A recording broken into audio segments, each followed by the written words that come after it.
Hi అండి, welcome to my channel అమ్మ వంటల వేదిక. ఈరోజు మన వెయిట్ లాస్ అండ్ హెల్దీ సిరీస్లో నేను చూపించబోతున్న రెసిపీ ఓట్స్ దోశ. దీనికోసము చిన్న టీ గ్లాస్ ఓట్స్ మరియు టీ గ్లాసు గోధుమ రవ్వ తీసుకుంటున్నాను నేను ఇక్కడ. దీంతోపాటు హాఫ్ టీ గ్లాసు పెరుగు తీసుకుంటున్నాను. ఇప్పుడు ఓట్స్ మరియు గోధుమ రవ్వని ఒక బౌల్లో తీసుకొని ఈ రెండింటిని కూడా ఒకసారి వాష్ చేసుకొని తీసుకోవాలండి.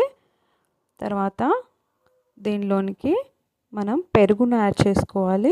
మీరు కావాలంటే మొత్తం పెరుగులో కూడా సోక్ చేసుకోవచ్చు, లేదంటే కొంచెం పెరుగు కొంచెం వాటర్ పోసి నానబెట్టుకోవచ్చు.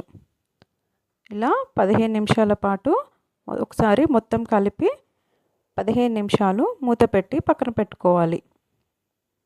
ఇది బాగా నానిపోతుంది. 15 నిమిషాల తర్వాత ఒకసారి చూస్తే ఇలా మనకి నానిపోయి మెత్తగా ఉంటుందండి.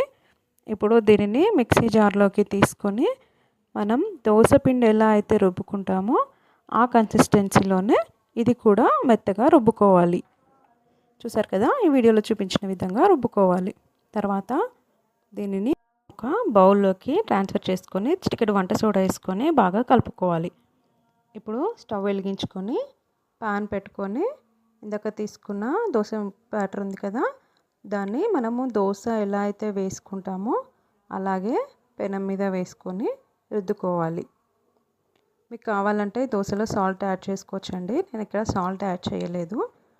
ఇలాగే అన్ని దోశలు కూడా రెండు వైపులా కాల్చుకొని తీసుకోవాలి.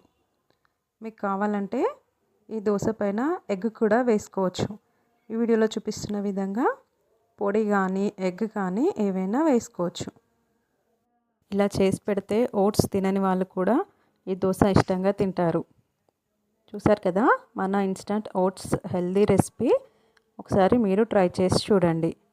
ఇలాంటి మరిన్ని వీడియోస్ కోసం మన ఛానల్ని సబ్స్క్రైబ్ చేసుకోండి. Thank you.